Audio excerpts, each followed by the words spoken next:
Killing it. What up, what up? We still here. We still here. Woo! Doing the CAUSENETIC podcast. What up, CAUSENETIC family?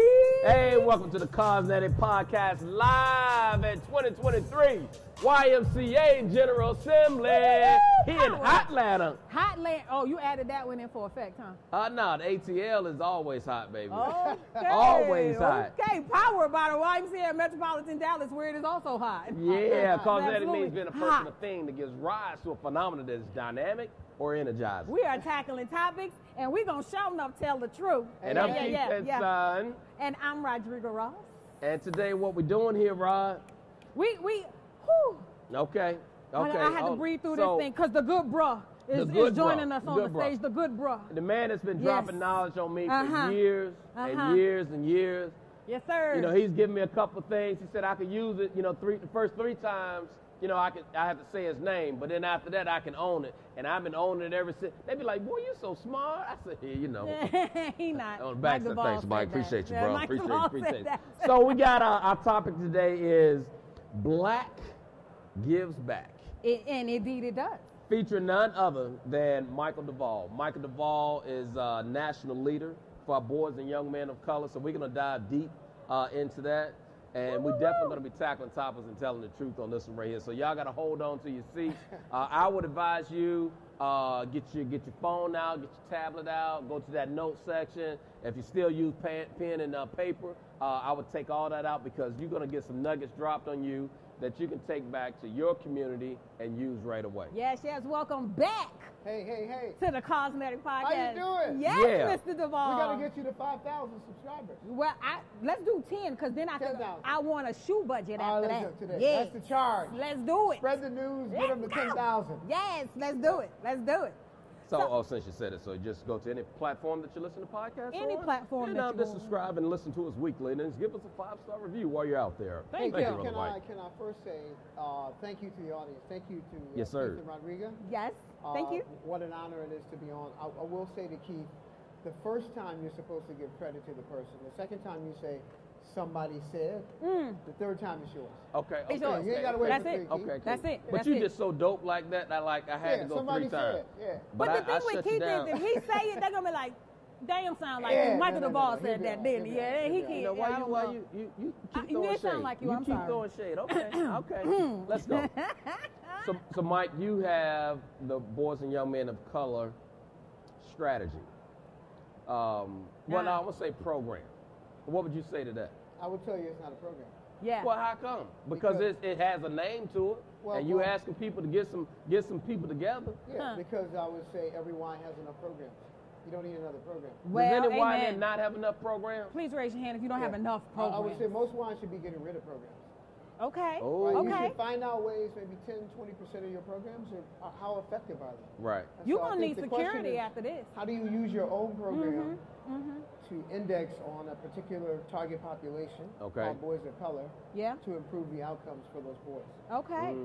So it's not a program. So it's called targeted universalism. What does that mean? Like, help folks with that. Well, so what it means, right, if you take the data in the aggregate, what it would mean is you would then disaggregate the data and figure out what groups are trending and what groups are stable and or going backwards. And what you would do is the group that goes backwards is the group that you would focus on. Sure. There would be no difference than if you had 9 business lines. You would probably decide, right, there's 6 that are doing well, there are 3 that are not so well. You would probably put your best people on that tough challenge, and then you would solve that problem with your best people. And what we would tell you is take your programs and take your best people and index on boys. How come? But why boys, though? Yeah, I mean, why boys? So we're talking about inclusion today. Yeah. But why boys? And then more specifically than that, why boys of color? So let me give you 3 data points. Is that good? Yes, sir. Just sort of drive on data? Yes, sir. One is black men and boys, particularly Hispanic boys also, we're 2 times more likely to go into poverty. Period. So if you look at poverty as a cycle, we can get out of poverty. We can be born to low to moderate income. We can go into middle income and upper income. We fall down in less than a generation. Wow. So that would be one, as I would say to my more moderate friends, particularly on the right. The kids and the boys will do 1 or 2 things when they get older. They'll make or take taxes. You want to make it or take it. Right. Yeah, I get Right. that. That's I a get that. T-shirt. Yeah. Make or take taxes. So the question would be is if you look, and some of this is anecdotal, but I could probably tell you the crowd. If you take any one of your programs, we index on 11 to 17. And so if you take any one of your programs in that particular category, and I would say to you right now, in your own mind, think of what does the demographic profile of the people that you are serving. What does it look like? Now, disaggregate on gender, and then disaggregate on race. Now, let me give you an example. Usually when I go into cities, we're in 56 cities, 27 states. This is the question that I ask. If you have an Achievers program, what does the demographic profile look like? And almost invariably they say, what do you mean? I say, well, go to gender. Well, 80% of our program is girls. Okay, tell me more. What do they look like? Oh man, they're mostly black. And I say, that's incredible. Where are the boys? And they go, we weren't looking for that. We didn't know. And then I go to youth and government. And I say, tell me about your youth and government program. What does the profile look like? 75% girls. Okay. Where are the boys? Now, go to race. It's 75% white girls. And so Achievers, in many ways, and youth and government have the same profile, probably even the same socioeconomic profile, but what we're not indexing is on our boys.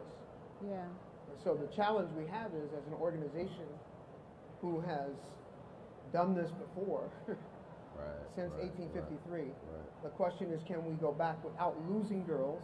Because it's not a loss, that's the inclusion part. The question is, can we add boys? Yeah. Does that make sense? Yes, Absolutely yes, makes sir. sense. So it's Yes, more sir. of, Yes, sir. in your city, why, if I could say this, and those of us, I anchor under the YMCA's of Washington, Metropolitan Washington, D.C., because that's home of the first Black Y. But last year, they had 1,000 carjackings, 1,000. When they disaggregated the profile of that carjacking, 92% of those are boys. 87% of those boys are under the age of 16. Let me disaggregate one more time. 80% of those boys are black boys. When the police do the exit interview on why they did it, why do you think they did it? Why did you do it? They didn't have anything else better to do. No. So you carjacking. Because nothing nothing was on if you Netflix. think about the genesis of the organization, the why, the WHY, we have to go back to why were we created? Why were we started? From George Williams to Sir Thomas Sullivan, 1851, to Anthony Boyne in 1853. It was always because boys were causing the most trouble. We wreak the most havoc. We don't know how to get out of distress into eustress.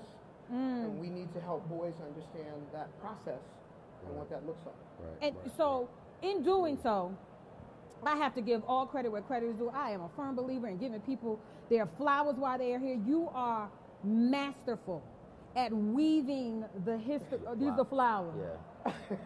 This is I will weird. take the flowers. Can we get water? That was weird. Okay. But you are masterful at weaving the history, right? And the origin, and helping us realize that much of the stuff that we are doing, we're thinking is so new and innovative, been there, done that, got the t-shirt. Talk to us about how the history of this work, particularly for boys and young men of color, has already occurred. Like, what we nervous for about creating something new? We need to go back to what has already worked. We just got away from. It's the foundation. Yeah, so the system of oppression is real. As a black man, I know that. And let me go back to the history of my own history. I am 61. You look good, Michael. That's because, let me tell y'all, we got regular water. But it did tap. It's just at the faucet. I don't even know. We try they went in the bathroom. We try to be good hosts. He came in. Some alkaline. They were trying to pour him water. I'm going to stop you there. Don't put that in my cup. And then I have a little sad. That's why the skin look at the skin right there. His handlers came. How that light hit that skin right there. They opened a gold box and it said, "Flee." And that is the water, and that is why you look like you look at 61. So let me index on my own story. Born in 1961. It might be my double up birthday, right? I'm born in 1961. I'm 61. Okay. I grew up in the Emerson Street YMCA in Evanston, Illinois. It was a black Y. In 1968, that Y integrated, right, as all Ys were integrating. Yeah. And so I was one of the first classes to go into what we would call the white Y. Uh-huh. Right, I remember my mom in a little Rambler dropping me off and me saying, like, you got the wrong place. And she said, not today, get out. You know? And so I had to go in. And I think what we have to remember is, I remember Roy Bewley and Otis Blackburn. They were my leaders. In my own hometown,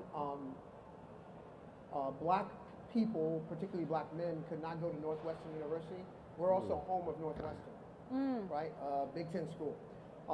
So we had residence for college students on the second floor. So I had an opportunity in my old Black Y to also understand what college meant at a very early age. Yeah. And so I think it's broadly the reason we go back is because my own story is that way. Yeah. I think secondarily I can see the milestones in my own life. But most importantly, if you think about what happened in 1853 when Anthony Bowen was here, yeah, and I think it's important to paint a little bit of context on history. Sure. So the context would be Anthony Bowen created the Y, the Black Y, the first Black Y in Washington, D.C., 1853. Yeah. Mm-hmm. Now, let me step back for a second. In 1850, anybody know what happened in 1850? And I believe we're in a time period where we're feeling like 1850 has resurrected itself. Okay? 1850 was when Millard Fillmore was president. He was a member of the Whig Party. Mm-hmm. He was centered on being what they would consider to be extreme. And the Republican Party that we now know was formed because he was extreme. But what he passed in legislation prior to him leaving was the Fugitive Slave Act. Mm-hmm. So remember, that was where they could go back and snatch us and take us right back to the plantation, even though we had our papers. So is some of the legislation that we see today going backwards? Maybe. And so the importance of remembering the history is because we have to figure out what it is we did that was right when we were coming out of that period. Right. So that period was the Underground Railroad. Yeah. In spite of it all, Harriet Tubman is working with white people, Right. by the way, white abolitionists, Mm-hmm. to create a strategy to get people free. Anthony Bowen was the same way. He was an abolitionist. Building the Black YMCA, he had seen it in London, and he wanted to build it. He had seen it in Boston, and he wanted to build it in his own hometown. Why? Because he was solving a problem in his own hometown. Let me go forward for a minute, because I'm here with Dallas folks, so I think you always have to index where they live, right? If you jump for a second to 1888, some of us don't know this name, William Hutton. Yes. 1888. William Hutton is Norfolk, Virginia.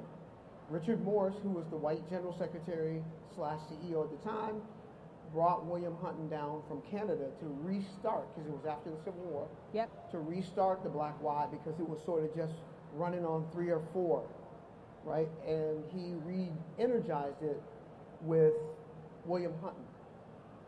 William Hutton's second assistant was a guy named Jesse Moreland. So the second in command was Jesse Moreland. Dallas is home of the Jesse Moreland Y. And so Jesse Moreland was the secretary, basically the number 2 man, the COO of building that Black Y system. And if you look at the edge, what you will see is Anthony Bowen, then we had like 2 or 3, and then it kind of like got jump started again. And then by 1946, we had 84 Black Ys. Mm-hmm. And then you began to see in that time period of also us going to Africa and other places and building globally. So I think it's so important to recognize the history because in spite of it all, we were building with other people. Yeah.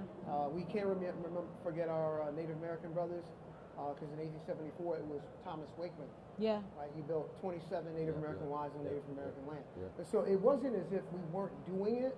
And so the reason we index on history is because if we're on a continuum of 1 to 10, the starting point is 6 because history is 1 to 5. Ah. And so what we have to remember is history, right? We use a term called Sankofa. You have to go back to get to the present, to go to the future. And there's no reason that you wouldn't index on what was happening in the past to get us to the place. Here's one last contextual point. In the early 1900s, the YMCA was building with the historical Black Colleges University. Uh-huh. And some of you may remember the concept of the student Ys. Yes. So these were really student activity clubs on college campuses. They didn't have pools and all the other things, right? It was a club called a student Y, Y's on campus. There were 57 overall up until 1946. There were 57 of those. 22 of those were on HBCU campuses. Mm-hmm. Now, why was that? You should say, why was that? Why was that? Oh, so, audience participation. Yeah, why audience participation. That? So because it's live. Because I'm sitting here listening like, why was that? So why was that? What the Y was doing back then, both the white Y, because remember there were two Ys, right, at the time. What Ys were doing were, it was a talent acquisition strategy. So we would get onto the campus of Howard. We would find 2 or 3 young men, and we would take them to Norfolk, Virginia to start a new Y. Right? They would go with the leader, and then the leader would take 2 or 3 of those young men and build the Y. That makes sense, right? And so there were 22 of those. So when we think of how did we get to 84, we got there because there was a strategy already in place on talent acquisition. So it was a twofer, a 2-for-1. Yeah. Right. And it's so important to just say this before I forget because I'm old. In that CTE strategy, there was a career and technical education strategy at HBCUs. And so I don't have to tell you where the HBCUs are formed. There's 101. You mostly see them around the Eastern Seaboard into the South. There's spotty in other places. You have to go through places like Wilmington, Jacksonville, Edmond Waters. You got to go through some of these places, Norfolk, Virginia, Washington, D.C., Howard. There were 6 HBCU presidents who used to work for the Y before they took over the HBCUs. 6. Here are the 2 most formidable.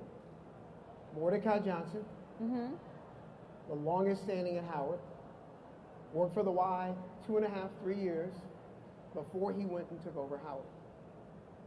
Now here's why that's important. At Howard, Jesse Moreland has a library because he was a Howard alum. How did he get to the Y? Through Howard. Mordecai Johnson was a fan of the Y. And so he got there, and the whole Moreland library is because when Jesse Moreland died, he left his entire library to Howard. Right? Here's the second most formidable, because we're in Atlanta. I knew that.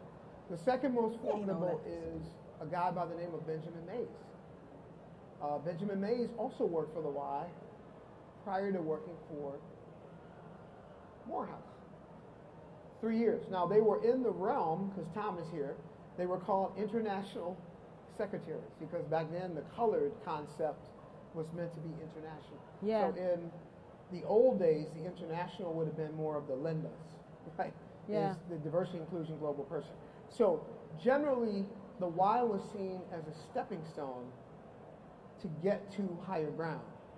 And the people who built that strategy, the 22 YMCAs with us, so they didn't build it, but they built it with us, is W.E. Du Bois and Booker T. Washington.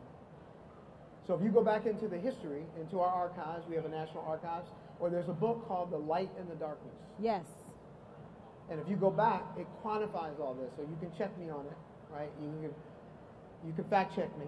But they built that CTE strategy because Booker T. Washington wanted what? Trades. W.E. Du Bois wanted what? College. And so they collaborated, and even though W.E. Du Bois was a little suspect of the Y, because he accused us of benevolent paternalism, that we were basically trying to turn us into white Christians, basically, contextually. And so he challenged us, but he learned to trust us over time. How's that? So that's a history lesson right there that you all didn't know. Told y'all to Yes, get sir. your papers sir. and pens and everything out. And as you're saying that, the familiarity, right, and some of the reasoning and some of the strategies, those very same things that we can optimize today. Because even when you were talking about the 80 some odd black Ys that existed in the 40s, when they began to be stood up all around the country, it was before the Great Depression. And when you look at them relative to their white counterparts, they survived the Depression at a much higher proportion than YMCAs for primarily white communities. And so understanding that colored-wise or YMCAs that focus on the needs of black people are absolutely able to be resilient and thrive and help communities is not a new concept. We don't have to recreate a strategy. Like you said, the history is not 1, it's at 6. We just need to look back a little bit and pull from those strategies to see how we move forward, particularly in this boys and young men of color work. Yeah, so when you're building systems, right, it's almost like we just take the brush, a big brush, we just brush off the rails. Yeah. And we put the train back on the track. We might have to clean it up a little bit, get some new people in there, get some different mindsets going. But this is why the young people, it's so important for young people to understand their history. Yes, absolutely. We are in a time period, obviously, if some of you live in the state of Florida, right, we have history. And we have to acknowledge the history. And we can't go back on the history. I met he is not a young man. I'm indexing because I see the folks in Wilmington. And Suzanne McCormick asked me to do this. A year ago, there was a statue resurrected in the center of Wilmington, a gold statue, because it's their first black mayor, a guy named James Sills. Okay. Right? James Sills had a statue erected. He asked us to come and speak from the podium. And I was trying to figure out with Suzanne, like, why are you asking me to do this? So I actually called the family, right? And I said, I'm not real sure why we're coming, but let me ask you a question, because he grew up in Wilmington. He was born in Raleigh. He grew up in Wilmington. And here's what he told me. He was 91, and here's what he told me. He said, Mr. DeVaul, at the age of 10, my parents got a divorce. My mother wanted me to go to college. My father wanted me to get into the service trades. His father was a waiter. Because back then, right, cable cars, service, waiters, that's what we did, right? Were very respectable jobs. We did that trade. We did. He said, so at 10, I stopped going to school. But I played a lot of billiards. For those who don't know what billiards is, that's pool tables. Right? When the Y used to have a lot of pool tables. And he said, Mr. Redmond got me by the collar and told me to go to school. And he got me back in school. Mr. Redmond was the branch exec of the Walnut Street Y. And he said, Mr. Redmond worked on me for 7 years. And then he told me I needed to go to college. My mother told me to go to college, and his uncles and everybody else had helped become a part of his shaping his clay, right? Yeah. And here's a man recalling at 91, like it was yesterday. And he had apparently never told his family the story that he told me. And we put it in the archives, by the way. We took his personal account and put it into the archives. But what he said to me was, I never would have gone to Morehouse if it wasn't for my mom and Mr. Redmond. Wow. Now Mr. Sills, Mayor Sills, graduated from Morehouse. That's the most important thing. He went back. He taught at Delaware State. Delaware State is an HBCU. And today he can tell you as a testimony. Now, we also have now, we didn't have this before, a fund that his family has established in his honor. His family has created a philanthropy fund for boys and men of color because it's his storyline. Yeah. Right? That's the storyline. And if we just hold the stories, and it's not so much that black only gives back, but our black history with our white people and our Native American brothers and sisters, right? Back then, Native American was also mostly Mexican. Yeah. Because most of the world was Mexico, the U.S. And so I think what we have to, you have those stories are in your communities. Yeah. Yeah. You all have them. Yeah. And you should resurrect those stories. Absolutely. So, Mike, you brought us up to speed in this history space. And we've seen that boys have always been an important role in the Y, and how the Y has been an important role in their life. And now we are bringing this strategy back to life. And you've had some significant movement with that right there. Take us to the place of how do we implement this more? Because, again, it still sounds like another program. But the important part of it is that if we don't, what's going to continue to happen? And I love the make taxes or take taxes, because that's the truth of it. So I was looking at a stat. It said in 2018, black Americans represented 33% of the Senate's prison population, nearly triple their 12% share of the United States adult population. Hispanics accounted for 23% of inmates, compared with 16% of the adult population. And so this incarceration rate is super high, and largely with males in there. Like, what does America look like if we don't implement this strategy through the YMCA? Well, think about chronic absenteeism. So all of you know, you probably in your own hometowns, particularly in low to moderate income communities, you have boys not going to school, which is the first thing that leads to problems. Right? That's why you carjack, because you're not doing nothing and you're not going to school and nothing's happening. And so you got to look at a couple of data points. Here's the most compelling data point for the Y on why you should do it, the WH why you should do it. We know from our own internal data, from 2009 to 2019, we served the least amount of youth in a decade. Now, some people would argue our annual reports and the information that we send in is not always great, but it's what we use. So you can't pick and choose what you use. We use our own data, and between those time periods in a decade, we serve the least amount of youth. If you go back and extract who's missing, it's a 19% rate on boys. It's a 22% rate on boys of color. So we're serving less boys of color between the ages of 11 to 17, right? And you just extract that data. Now, here's the why, the WHY.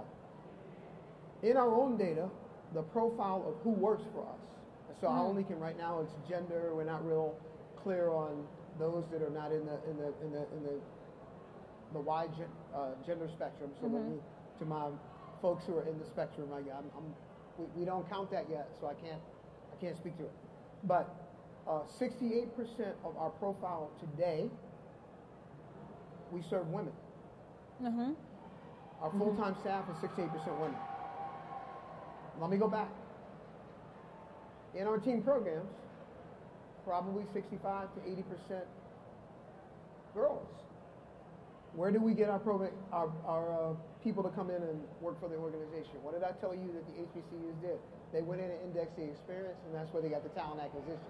And so if you're not doing something that is focused on boys, you may not have boys in your system who can then talk to boys. Right? You may not have boys in your system because the system is indexing.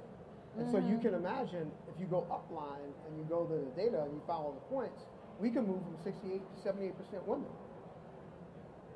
Maybe that's not bad, but I'm saying if boys are the struggle across the world, we wreak havoc in the system. If I may just say, Putin is no different than the young man on the street corner. If you don't solve it, and you're in distress, and you think the way to solve that is violence, whether you have nuclear weapons and missiles, or whether you have a handgun or an AK-47, that's how you solve the problem, right? For those in the Christian spectrum, because I'm a Christian brother, I love Jesus. Cain killed Abel. So why should we do it? It's because the country doesn't heal until we focus on boys. Because girls don't cause aggressive problems. I'm not saying girls don't have problems. I'm not saying they're not mental health issues. I'm not saying there's things we can't solve with girls. It's an and, not an or. Two things can be true. Absolutely. Things can be true. So we have to really, Keith, back to your question, is if you see the incarceration rates, you see our program participation, you see what our profile of staffing looks like. 33% of the college enrollment in HBCUs since 1979 is boys. HBCUs were started for boys. And I'm not saying they should box girls out. I'm saying in every social institution, we are indexing and girls are ascending, and we should keep having girls ascend, but we need to get boys moving. Because the violence, if boys have an aspirational goal, you stop causing problems. Michael DeVaul, you dropping nuggets, man. I hope you guys took that history lesson into account, right? And take hold to this right here. Because if we don't grab hold to that right now, Mike taught me a thing, don't suffer in silence, right? And so many of our boys are doing that. And so in order for their release, they're lashing out in different aggressive ways. And it will get to that place. Either we want them to be the place to make taxes and not take taxes. So Michael DeVaul. And vote. Yeah. And vote, right? There's two things in democracy that are really important. Right. Becoming an investor in the democracy, which is you're paying taxes, and the other is voting. Yes, sir. And the other thing I would say to folks is we got to get to a place where we re-equip the skills of the youth development person Yes. to hear Yeah. what boys are saying. So being black, if I can just say this for a minute, those of you excuse me, because my mama is here, because I still say this in my head. Yeah. You know, we have to remember boys, black boys particularly, let me just index on myself. Fuck you is the endearing way for you to ask for help. Yeah. Mm-hmm. If you know him, and you're really listening to him, and you're really talking to him, Mm-hmm. and when he says fuck you, you say, hey, hey, hey, what happened? Right. And you really unpack the fuck you. Because fuck you is not a bad word in your head. You can't say it out loud. And I had to learn that. Because I used to tell police officers, fuck you. I used to tell teachers, fuck you. I got suspended. I went to court. I had a record. Yeah. I didn't know I had a record till I was 50, and I had to get, I went to get my TSA pre-check, and they were like, hey. And they said, well, let me ask you a question. You said F you. Yeah, they said, you ain't about to go out this By the way, I country. tell No, you finna stand in this line, sir. I still hear it in my Yeah, head, right? But I uh-huh. learned to ask questions when I hear the word fuck you, because I moved from distress to eustress. But here's what I say to people. When I was 50, I wanted to get my TSA pre-check. And the guy asked me, first, have you ever been arrested? And I said, no. I had completely forgot about it. It was like, I was 15. And he said it again. And then I could hear the fuck you being resurrected in my head.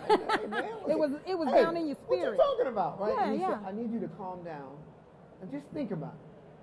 So I thought about it, right? And I said, yeah. Well, he said, yeah, I can see that. And I said, what do you mean you can see it? Now, I'm going to just say this to you. I've been to the White House. I've been all through places being background checked. No one's ever asked me that question, right? And so what it taught me was, he said, you can get it expunged. It costs you $10,000, blah, blah, blah, blah, blah. You know, to get it expunged, get a lawyer. And I thought, well, it's just a part of who I am, right? But my point to people is I was saved because Illinois had the legislation, right, to suppress the actual records so that you can't see them. It's not expunged, right, but it's suppressed so that you never had a job issue. But you imagine if I was in a state where that wasn't right. Right. Yeah. I might not be here. Right. Right. I'm Man. here. Right? You, and we so glad. Yeah, I'm here. We so glad. Yeah. Man, we tackling topics and telling the truth. Hey, look, but before we sign off, Woo. my girl LaShae Leonard back in the back, y'all. Hey, Showing a little LaShae. love for making Hey, it sound so LaShae. good. Michael DeVaul, thank you, man, for all of this right here. All that you do. Truly, Absolutely. knowledge just dropped, y'all. All that you. So, Black gives back. It's a hashtag. Yes, Go it Check is. us out on the hashtag website. that. Black gives back. YMCA.org/BYMOC. Yes. All right, here we go. Yes, yes, yes. Hey, y'all, thank y'all for being here. Thank CAUSENETIC y'all. Podcast. Thank you, Give thank it up you. for At Michael 2023 DeVaul. General Assembly. Yeah. And wherever you get podcasts, go and listen to all our other 177.3 episodes. I don't know how many it is. But while you're out there, make sure you subscribe to us, right? But listen to us weekly. And give us a 5-star rating. And as always, Be dynamic. and be phenomenal. And be CAUSENETIC. CAUSENETIC. Thank you. Thank you.